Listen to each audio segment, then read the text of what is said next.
باقيتين على مر الزمان. أشهد أن لا إله إلا الله وحده لا شريك له في ربوبيته وإلهيته وأسمائه وصفاته الحسان، وأشهد أن محمدا عبده ورسوله أرسله بالهدى ودين الحق ليظهره على سائر الأديان، صلى الله عليه وعلى آله وأصحابه الذين هاجروا وجاهدوا حتى فتحوا القلوب والبلدان ونشروا العدل والإيمان وسلم تسليما كثيرا. أما بعد، أيها الناس، اتقوا الله تعالى وليكن لكم في سيرة نبيكم صلى الله عليه وسلم خير أسوة، وذلك بترسم خطاه والسير على نهجه والاقتداء به في أقواله وأفعاله وأخلاقه، كما أمركم الله بذلك فقال: لقد كان لكم في رسول الله أسوة حسنة لمن كان يرجو الله واليوم الآخر وذكر الله كثيرا. في هذه الأيام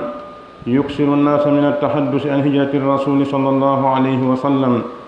في الخطب والمحاضرات ووسائل الإعلام، ولا يأدو حديثهم في الغالب أن يكون قصصا تاريخيا يملؤون به الفراغ في أيام معدودات ثم يترك وينسى،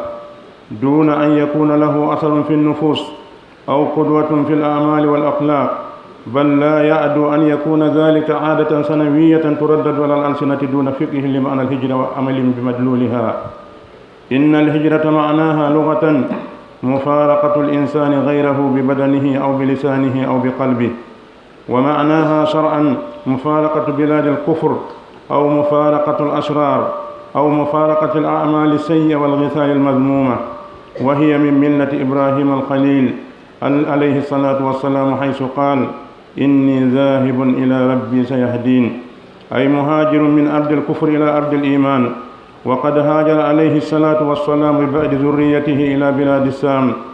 حيث البلاد المقدسة والمسجد الأقصى،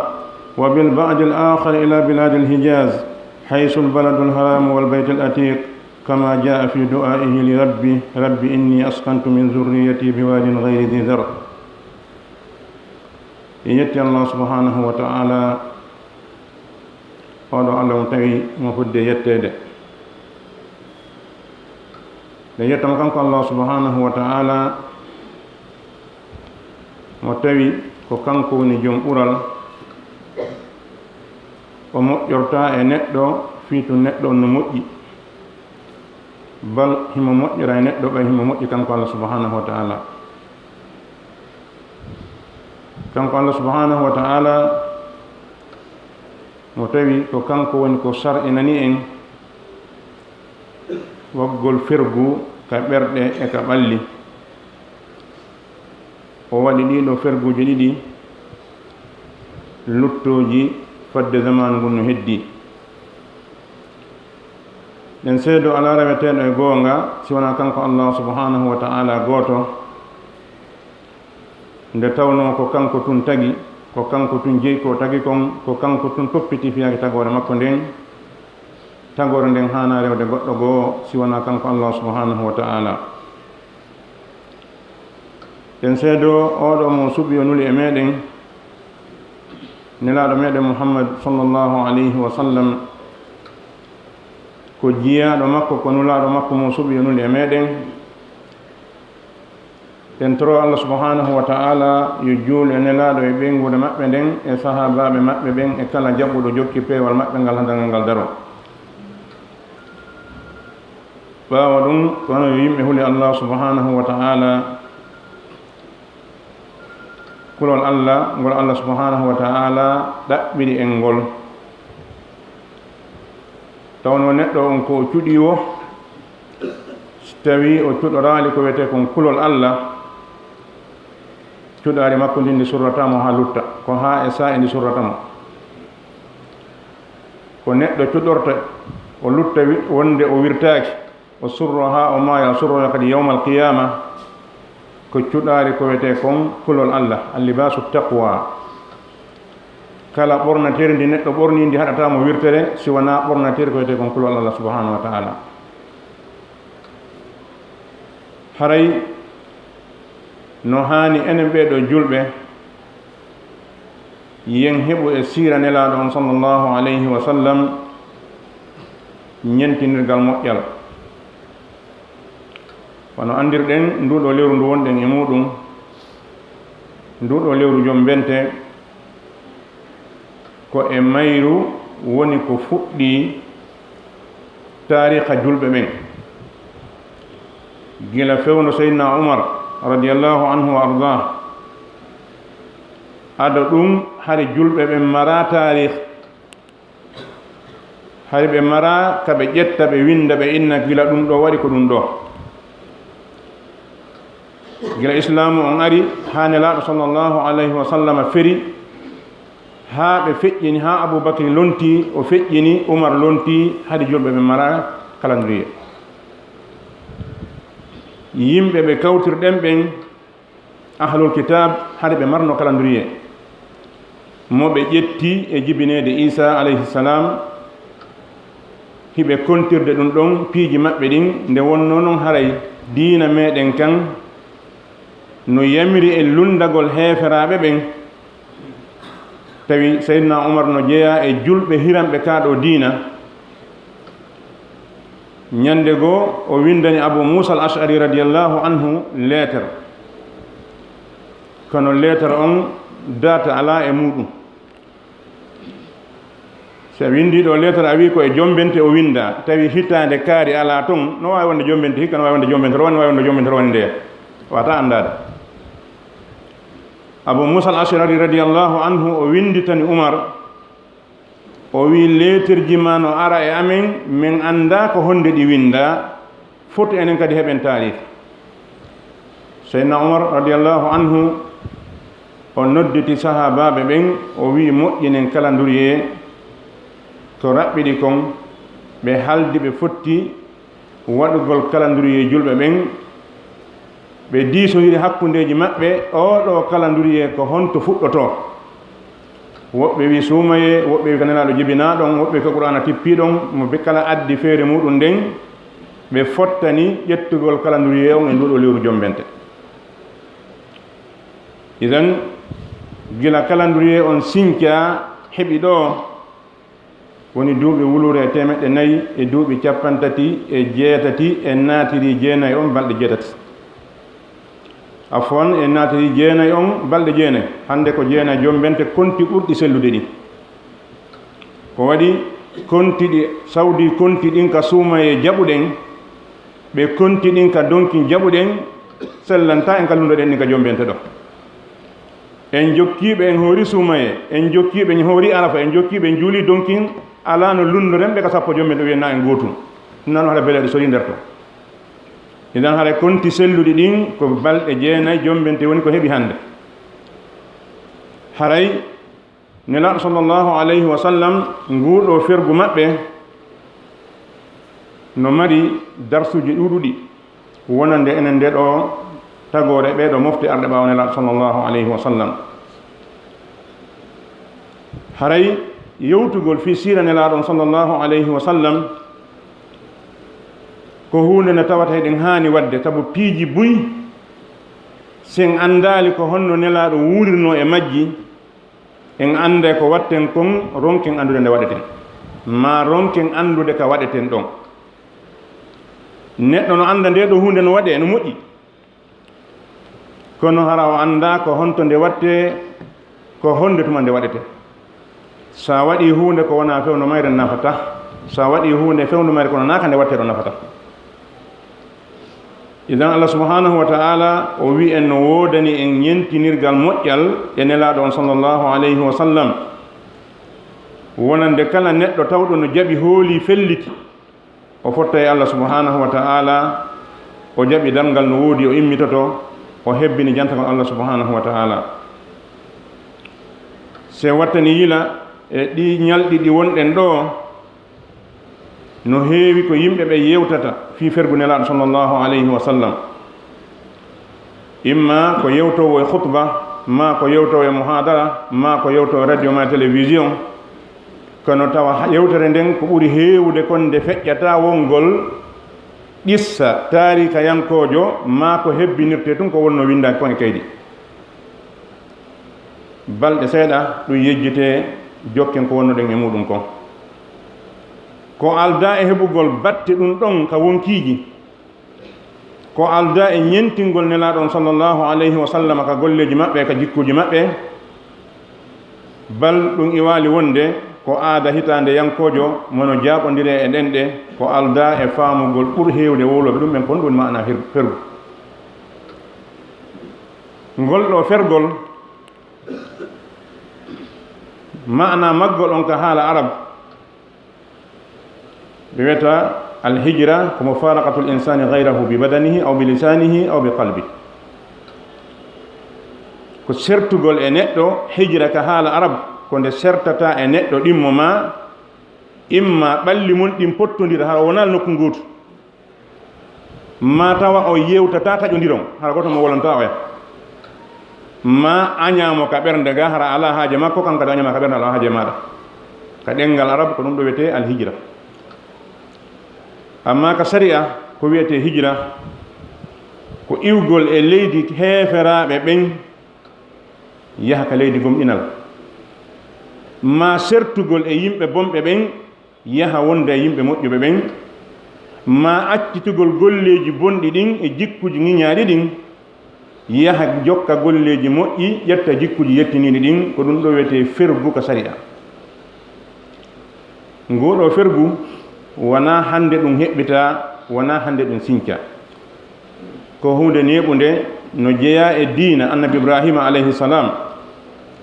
annabi ibrahim iɗen andi ko honto jibina o mawni ko e nder leydi irak o woni ɗon ha o mawni ha o nula kanko ibrahima alayhi salam ko ɗum o woni tumande o darino o wi yimɓe makko ɓen kanko o rewata siwona allah subhanahu wa ta'ala o jokkata ko ɓe jokki kon e rewgol sanam hande kadi o wonti gaño maɓɓe ɓe wonti gaño makko ɗen andi ibrahima alayhi salam ɓittinano ha ɓe hendimo ɓe haɓɓi ɓawo nde o soppi sanamuji maɓɓe ɗin fuu nde ɓe yano ka iidire maɓɓe ɓe teeni leɗɗe ko yahata lewru hiɓe teenude mooɓa ɓe huɓɓi yidde nge tawata goɗɗo wawata darade moggu mum buggo ton goɗɗum hakkam ko nge wuli tawi ko ɗaɓɓugol kam ɓe yowama ɓe buggo ka nder yiite idan ɓaawo o yalti ka nder yiite ɗon o tawi ɗo na wonunde julɗo o wi inni zahibun ila rabbi sayahdini min kadi joni mi feray mi yaha ka joomi an fewnalan faade laawol kowal o acciti yimɓe makko ɓen e leydi maɓɓe ndin o eggidi kanko ibrahima alayhi salam e ɓeyngure makko nden fuu nde wonno hari ko julɓe o iwi e nder leydi irak ndin o yahi nder leydi sam ɗum woni palestine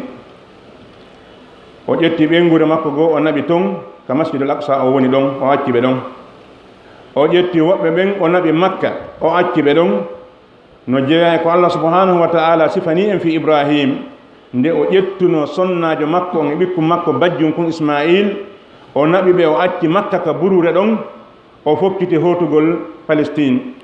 o fontuno juuɗe makko ɗen o wi rabbi inni askantu min zurriyati biwadin gayri zi zar'in inda baytika almuharram rabbana liyuqimu salata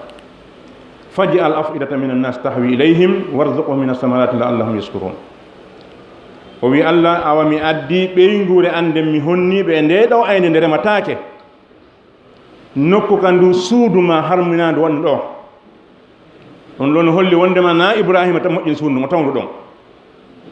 qur'ana ko wiyen ko id yarfa ibrahima alqawaida min albayti wa ismail ko tugale ɗen o immini wona kanko sinci suudu wona kanko waɗi sibasman on taw ɗum ɗon no ɗon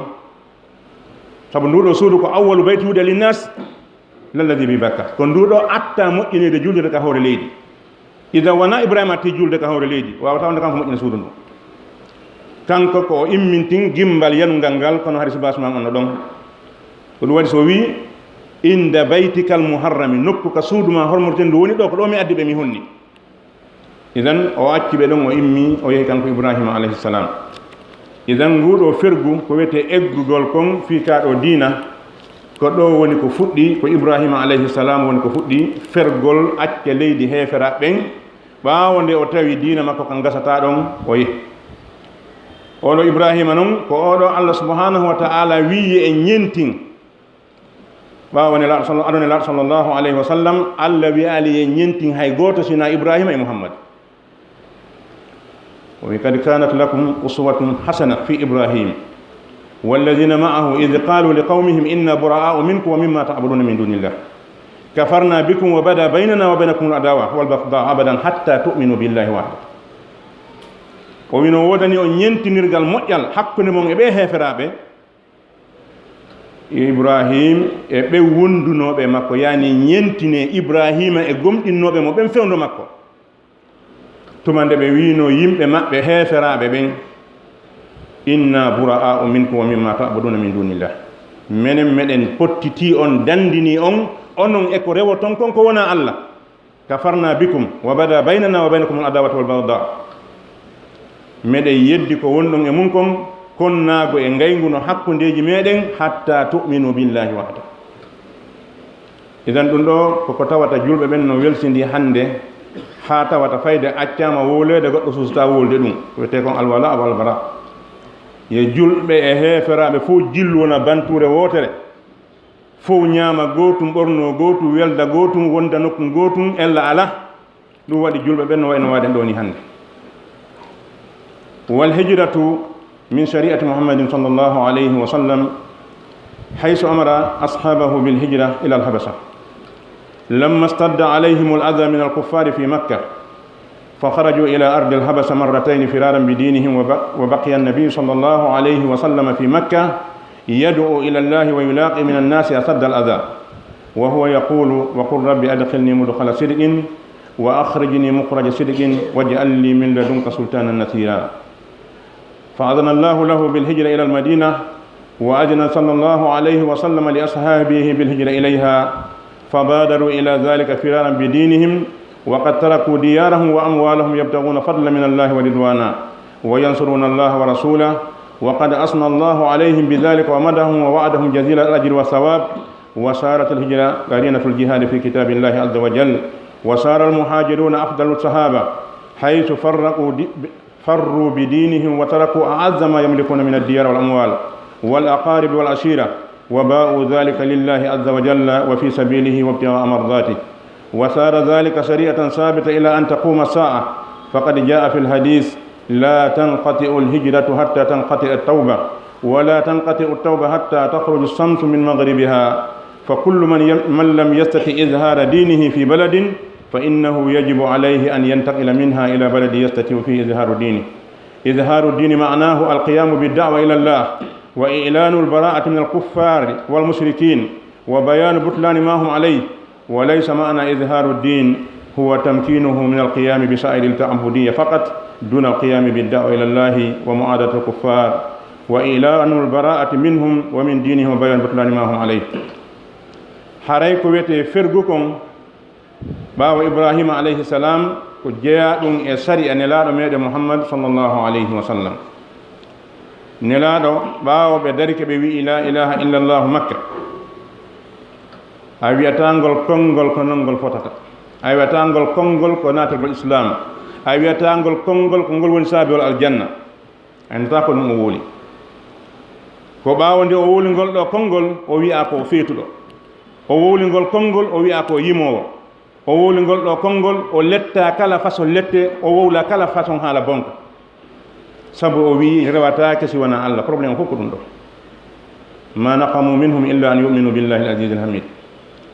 bonnere nde mouhammadou bonni makka ndin fof ko kamɓe makka yankoɓe wimo mouhammadoul amin kamɓe wi ko mouhammadou hoolaɗo kamɓe jonnimo nden inde ko waɗi ko kanko ɓe ɓurno hoolade makka fof idan ha hande ɓe yiralimo borre jekku ha hande ɓe yiralimo paykum bonnata kono ɓay tun o wi'i sana mo rewatake ko wona allah rewatake hande kadi moƴƴuki makko kin fof wonti bonki ɗum ɗo ko sunna allah e hoore leydi ndin kala ka wiiɗa a ñinnay la ilaha illallah hunde rewatake si wona allah hunde noddatake sina allah hirsantake si wona allah faabinortake si wona allah tañƴinortake si wona allah kala ka wiiɗa ñinnay ɗum a heɓa ayɓe ɗuɗɓe hayɓe a sikkano ko ayɓe wona ayɓe maɗa idan nelaɗo sallllahu alayhi wa sallam ɓaawɓe noddi e kaaɗo diina julɓe attiɓe jaɓude ɓe lorra kan tiiɗi e hoore maɓɓe nelaɗo sallllahu alayhi wa sallam wi yelte makka ɗo yahon leydi no wi'e habasa lanɗo laamiɗo ton on no nunɗi o toñata. idan ɓe dogi ɓe yahi ton laabi ɗiɗi ɓe yaha arta ha Allah subhanahu wa ta'ala newinani nelaɗo sallllahu alayhi wa sallam fergol ko waɗi annaba ɓen kamɓe ɓe suusata eggude sinade ɓe yaɓira. annabajo eggata nokku ka o woni ɗon o yaha e nokku sina Allah wimo yo eggu, ko ɗum wanno ha Yunusa bun Matta heɓi probléme ko ɓayi o dogi o yahi kanko e Allah ɓe haldali. idan nelaɗo sallllahu alayhi wa sallam ɓe doginana yoɓe feru ɓay ɓe doginanama ɓe eggu Makka ɓe seeno Madina nde wonno heɓi toon julɓe ɓen ɗon darto walla mo kanko nelaɗo sallllahu alayhi wa sallam. nelaɗo yamiri sahabaɓe ɓen yoɓe fer ɓe tinni e ɗum tawi ko hunde nde ɓe faala nde ɓe ɗaɓɓi ɓe feri e hoore ko ɓe ferata kon gooto liɓaali suudu muɗum rondaki du naɓori ƴettaali suntude mum naɓori hawkalde kadi. idan ɓe acci ɗon kala ko ɓe jeyno kon e piiji aduna. marnoɗo suudu acci suudu mum ɗon, marɗo teere hum acci ɗon teere mum kon, marɗo wuro acci ɗo wuro mum gon, gooto yalti daali sina paɗoye mum ko e dolko muɗum kon. ɓe dogi ɓe yahi Madina ko honɗum ɓe yahi waggol Madina ko dogingol diina maɓɓe kan fiitaka bunu. ko ɗum ɓe faalaka diina maɓɓe kan bunu, ɓe faalaka diina maɓɓe kan tuuna, tawi hiɓe wakkili accude aduna maɓɓe on fiyo diina maɓɓe kan hisu. ɓe suɓi ɗum ɗon Allah subhanahu wa ta'ala kadi moɓe waɗani on tawi ko waɗanteɗo o weltori kuuɗe maɓɓe ɗen o manti ɓe o foti ɓe joddi mawdi kanko Allah subhanahu wa ta'ala. idan harengol ɗo fergol wonti hande kadi ko sunna ka hoore leydi ɗo ha dargal ngal daro. nelaɗo sallllahu alayhi wa sallam ɓe maaki fergu ngun accata ha tububuye acca, tububuye on accata ha ñande naange ngen fuɗɗiri kange mutirta ɗum. yani fannin naange ngen fuɗɗirali ka hirnaange ɓay ɗum waɗe ñande go gooto noon annda ɗum sono Allah subhanahu wa ta'ala ko wiyete tawi naange yaltiri ka hirnaange no jeeya e ala mandeji ɓattagol darngal ngal. ñande nge fuɗɗiri ka hirnaange hande kadi tububuye ƴettatake, kala mo tuubali hande ñande ko tuubata nafata. idan fergol ngol kadi ko haade ñande. nelaɗo sallllahu alayhi wa sallam ɓe ɓanginani en e ɗum ɗo wondema kala neɗɗo wonɗo e nokkure, woni ko leydi, woni ko saare, woni ko quartier, woni kala ka woni, si tawi o wawata feññinde diina makko kan ɗon harayno waɗɗimo iwgol ɗo yaha ka wawata feññinde diina makko kan, sellantamo heddagol ɗum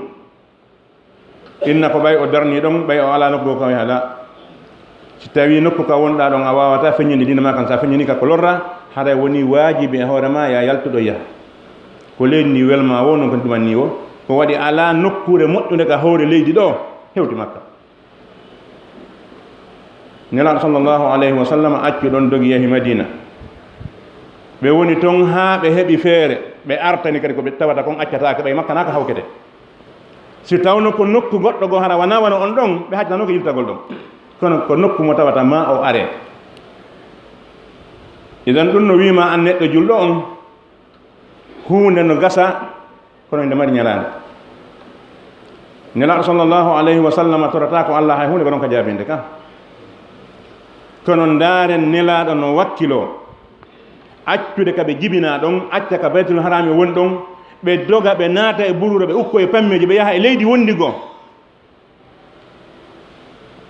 fi hon ɗum ɗum ɗo woni sunna Allah on ka hoore leydi. ɓe wawno halkude heferaɓe maɓe Makka ɓen fof, inna Allah halkoɓe Allah halka ɓe ɓe ara lufta wonde ɗon, kono sunna Allah on wona noon. idan ɗum ɗo no wima an neɗɗo julɗo on wona lo'ere tuma goo accugol nokkure so tawi a wala mara doole mayre, wona lo'ere. wiigol kadi a waɗa e hunde kadi gasta wonde fewndo muɗum kadi na hakkil. so tawi nde ɗo hunde gasta nde nokkure ɗo fewndo ɗo a wi nde wonay, a wi tum ɓay an ko Allah holorɗa, a ɓurani laaɗo holorde Allah koy, a ɓurani laaɗo gomɗinde Allah, a ɓurani laaɗo jaɓanede ka Allah, kono waɗi anne laaɗo dogi.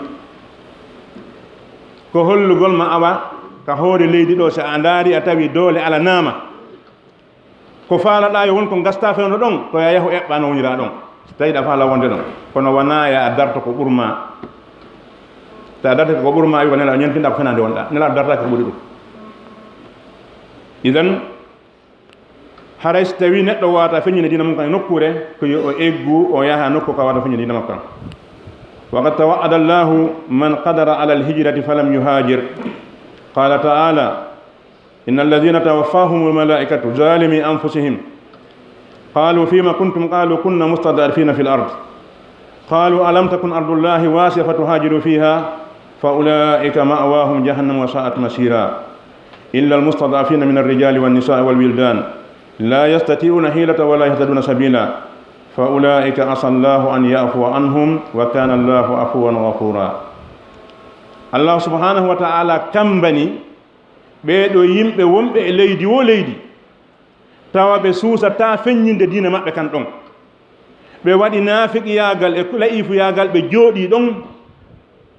ɓe wi kamɓe ɓe wawata iwde ɗon ɓe heddi ɗon e hoore ɓe wawata feññinde diina maɓɓe kan ɓeɗo Allah kambani ɓe kamba hulɓini ɗo sino hisayno o kamba ɗo ko ɓe julɓe hedditinoɓe makka tawa ɓe ferali ɓe jokki nelaɗo ko ɓe daɗayno ɗum ko waɗi yiɗo nelaɗo jangi e juuɗe maɓɓe no wona woniri wohi mo ɓurimi mo ɓurma an kadi kono julɓe hettinoɓe makka ɓen tawi hiɓe wawi seppude yaha ɓe wawi waɗɗade yaha ɓe sali ferde yaha Allah subhanahu wa taala kambani ɓe o wi ɓeɗo ɓe malaika ɓe wari makka ɗo tawi ɓe ferali ko kamɓe tooñi hoore maɓɓe yani ko ɓe tooñi ɓe hoore maɓɓe malaika ɓe ɓay ari walgol ɓe landino ɓe ko honɗum wonɗon e wadde ɗo ɓe wi a tigi tigi o minen komin lo'inaɓe e haray min wawana hoore amen ɓe wiɓe ene leydi Allah ndi yaaja Allah hikma makko no waɗiri noon goɗɗo ko o laami ko jogii doole o ko ñaaɗi o ko tumbu o halfina e leydi ndi na aduna fof Firawna wonde bandi o halfina kasina Misra Numurude wonde bandi o halfina no kasina Irak idan lanɗo ko woni bandijo o haɗa ko tumbu o halfina e hoore leydi na leydi ndi fof ha hande Allah ƴetta leydi fof halfina neɗɗo goto haɗa ko bandijo idan leydi Allah ndi yaaja te tawi oɗo ka o fawjata ɗo kanko Allah rewatake ɗo a immata ko ɗo yaha nokku goo idan ɓe landiɓe leydi Allah ndi yaaja hayno fero yahon toon idan Allah ñaayi wondema ɓen ɗon ko yimɓe yiite ma dama ɓe ferali ɓe lutti ɗon ɓe lo'inike ɗon ɓe bonni diina maɓɓe kan ɓeɗo ɓe ala nganta o ittiti yimɓe seeɗaɓe e ɓen ɗon o wi si wona ɓen lo'inaɓe immorde e worɓe e sonnaɓe e ɓikkoy ko tawata mara feere wawata jokkude lawol yahana hoore muɗum yimɓe ɓe tawata si ɓe yahay ko maɓe naɓore kamɓe tum ɓe wawata nangu lawol ɓe ha o wi si wona ɓen ɗon ɓay ɓe ferali kono ɓay ɓe gaynata fergol haɗi ɓe fera ɓen ɗo hawnaki Allah yafanoɓe Allah ko yafotoɗo idan haray neɗɗo julɗo on wona ya a won immo ɗaɓɓana hoore ma rewa reweteɗen fof ha yaha e leydi keferagu ka tawata a wawata juulude a wawata horude a wawata wadde hay fus inna awa haray tigi tigi on haray demene meɗen ɗo kono noon ko nini si a wawata wonde nokku tan noddina juula a wawata wajade ɗon a susta wolde ɗon fi Allah mawɓe yalta ɗo na leydi ma ɗon ko ɗum ɗo woni ko fawi julɗo on kon aqulu qawli hada wa astaghfiru lakum fastaghfiruhu innahu huwal ghafurur rahim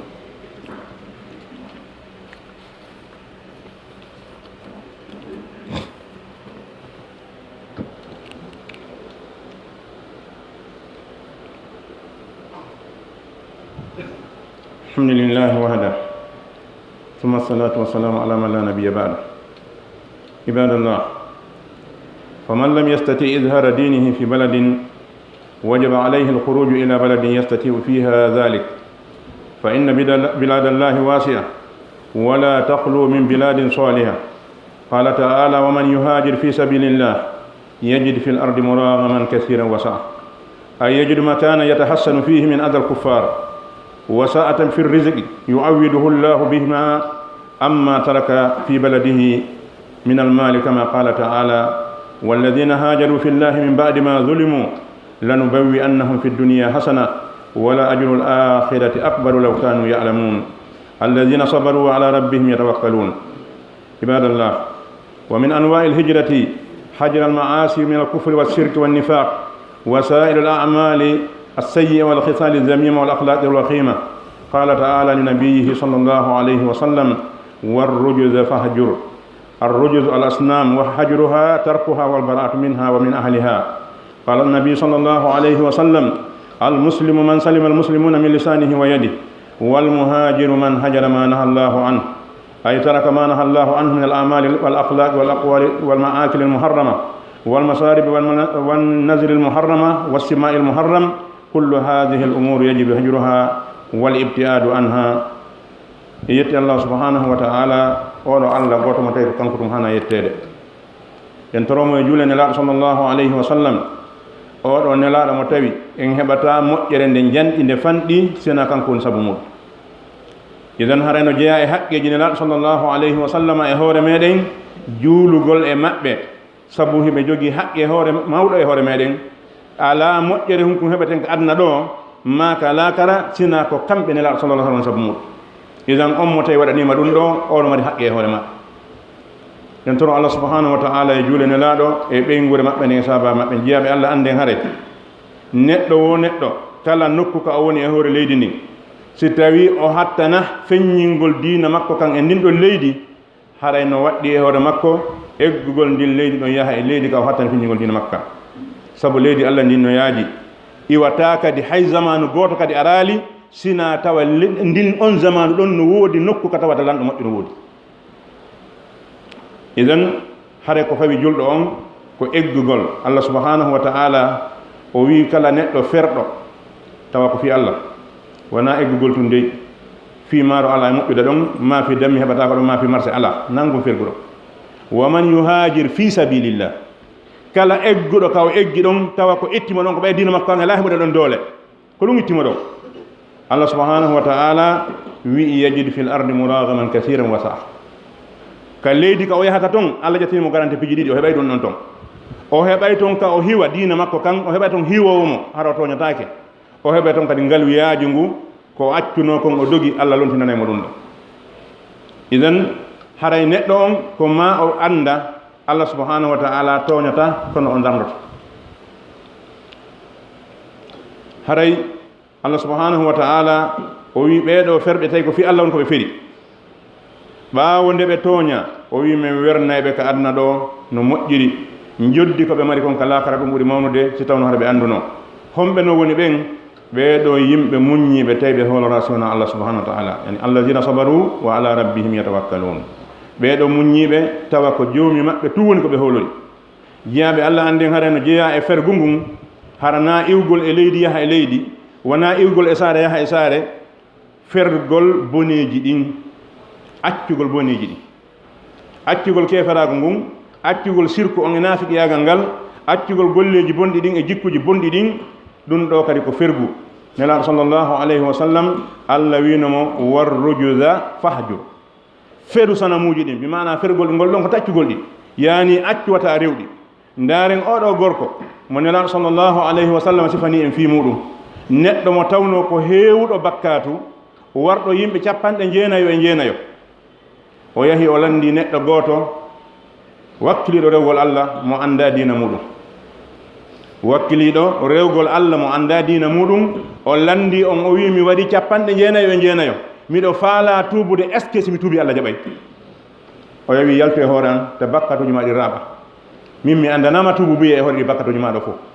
o wi idan a wiɓay mi mara tuubu buye an kadi mi wattate hoore ɗon o wari on nomo timiniri temedere kono han joni o seerali himo lando est ce que himo mari tuubu buye o immi o yahi nokkugo kadi o lando e goɗɗo neɗɗo mo tawta no andi diina muɗum kan o wiimo tuubu buye no wodanma kono noon a egga e ndi leydi ndi wonɗa ko waɗi ko leydi ndi moƴƴere ala e muɗum a immoto ɗo yaha nokkel kaari o sifanimo nokku ka o yaha nelaɗo sallllahu alayhi wa sallam jantaka nokki saare nde o wi a immoto yaha e nokkel kaari ko yimɓe moƴƴuɓe woni toon yaha tuuboya toon Allah jafantama bakkatuji maɗa ɗi oɗo o yehi o haɓɓi jooɓa makko on o fokkiti yahugol ka saare yimɓe moƴƴuɓe woni toon fii tuubugol o eggi saare yimɓe bonɓe ɓe o yahi ha e hakkude laawol tawi lejjal makko ngal yoni fii hiɗa wadde ko moƴƴi hatta silaynama yoni Allah waremago e kanko Allah mara intérêt e hay gooto siɗa faala hara ka woni ñamminde lagine fof bimbi kala bimbi si leerema o yoni o amaye siɗa faala kadi haraɗa boni ɓuri hombode o accete ha leerema o yona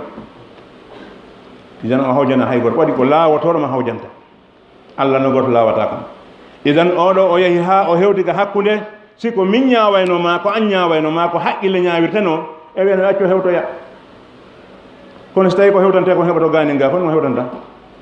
idan malakal mawti hawre makko ɗon ƴetti ruhu makko ɗon hokkiti malaika jaɓɓimo groupe gono yuri ka aljanna oya groupe no yuri ka yiite arangol ruhu mayɗo on ɓe ka yiitaari wi malakal mawti jonnitu men o ruhu ɗo ko minen jeymo o ha hande waɗali ko moƴƴi to ari wi o waye o ko hokkitiɗo tubugol ni minen jeymo madama ko tubugol woni yaade o woni faaladiɗo moƴƴugol mo faandi ko moƴƴugol haɗa mbaɗi jodde moƴƴere jonte men makko minen jeeyi ɓe pooɗodiri nelaɗo mak sallllahu alayhi wa sallam allah immini ko ana ñaawa hakkundeji maɓɓe ñaawa on ari wi tigi tigi on haɗa waɗiri ni meete mesure gila ka o yalti ɗon heeɓi ka o woni ɗo ka o maayi ɗo e gila ka o maayi ɗo heeɓi ka o fokkiti toon ka ɓuri ɓattade woto o jeyɗa ndaare yurmede allah ni subhanahu wa taala ɓe mesiri gila ka o yalti ɗon heeɓi ka o maayi ɗon e gila ka o maayi ɗon heeɓi ka o fokkiti ɗon tawi ko cuɓal ɗum ɗo wiyete cuɓal tawi ko embire ɗum ɗo o naati e leydi tumbu biye o riwaya goo ɓe wi wondema ko allah yamiri leydi ndi yo ndi pooɗo fii o ɓuri ɓattorde heyde to ɓay o faalama ñaanude aljanna idan leydi ndin pooɗi o heɓiri cuɓal e nder leydi tumbu biye on allah yaafimo ɓe aljanna ɓe ƴettimo yaade makko idan ko honɗum ƴetteten e nder oɗo qissa wona wigol mo ya jokku bonna hande faalaɗa o sa a faamiɗo ko seetan oma faaminde ko faamete e nder qissa on ko wondema neɗɗo on sino faala wadde ko moƴƴi o iwa e hakkude bonɓe ɓen a wawata jokkodirde e jeenoɓe inna jeenata a wawata yaade ka dorogu fimete inna a fimata dorogo a wawata joɗade hoore tabala ka beere yarete inna yarta beere ko fenande wonɗa ko waɗi yiwey yiɗugol golle bonɗe ɗen ko golle bonɗe sa a jooɗodi e goɗɗo himo bonnude a wiyalimo accu ko on guutu si lettade on fof o yahe idan ma neɗɗo on fera bonnereji ɗin o iwa hakkunde yimɓe bonnoɓe ɓen simo faala moƴƴinde kala bone mo jokkuɗa eɓe jokkituɗa ɗum ɗon ɓen fii ya a hisu e bone on a feray ɓen yimɓe ɗon fera ɗen golle ɗon pottoɗa mogo maɓɓe so waɗa wawaɗe mannade idan ɗum ɗo kadi no wi e hijra no wi e fergu no jeeya e fergu ngun ɗum ɗo nelaɗo sallllahu alayhi wa sallam e maaki ko woni julɗo komo julɓe ɓen hisi juuɗe muɗum ɗen hisi ɗengal muɗum ngal almuslim man salima almuslimun min lisanihi wa yadi ko woni julɗo ko julɗo mo tawata ɗengal makko ngal lorrata julɓe ɓen o yennataɓe o huɗataɓe o aybintaɓe o bonnata e haajuji maɓɓe ɗi julɗo ko julɗo mo tawata junngo mum ngol lorrata julɓe ɓen oɗo ko julɗo amma ko wona ɗum ɗon ɓe wowlali kono eɗen andi so ɓe wi ko ɗum ɗo woni julɗo ko deƴƴa ɗon ko eɗen andi ɓe wi ko woni neɗɗo ferɗo wona iwgol e leydi tu yaha e leydi ko woni ferɗo ko accuɗo ko allah haɗi kon sa acci ko allah haɗi kon haray a feri ko waɗi hay sa iwiɗo a yahi hontode tawi bone mo accuɗa ga on futtoyke mo ton haray a ferali kono sa acci bone on haray a feri idan haray neɗɗo julɗo on no hani ferde ɗiɗo golleji bonɗi e ɗiɗo jikkuji bonɗi e ɗiɗo ñameteji harmuɗi e ɗiɗo janamji harmuɗi e koko darete ko harmi e kala ko jentete ko harmi ɗiɗo piiji no waɗɗi pottitagol ɗi dandino e majji tawi neɗɗo julɗo waɗali ɗum ɗo haray o gollali ko fayima kon idan fergunelaɗon sallllahu alayhi wa sallam ko hunde juutunde en ƴetta e mum piiji ɗiɗi go'o an neɗɗo julɗo on wata a wonu ka diina ma ka gasta wonde ɗiɗi andu an neɗɗo julɗo on hunde fof no mari saayi nelaɗo sallllahu alayhi wa sallam ɓe naati ka masjidul haram ka kaaba duuɓi 13 hiɓe naatude toon naata yalta ɓe juula ɓe yalta temettate capanɗe jeego sana mum dari nder toon ɓe ara ɓe kuuloji ɗon ɓe yalta hiɓe wiide la ilaha illallah hiɓe munaniɗi kono ɓe memali ɗi fii hon ɗum e nder ɗi duuɓi 13 ɗo fof nelaɗo no makka ɗon ɗi sana mum de juulira ɗon ɓe memali ɗi no hani an julɗo landuɗa ɗum hoorema moƴƴa ko cuucal ka ko kulo reedu ala ka hoore leydi ɗo suusuɗo ɓuri nelaɗo sallllahu alayhi wa sallam ko waɗi no jeeya ko jonta ko cuucal andugol no mari ballo ari e qissa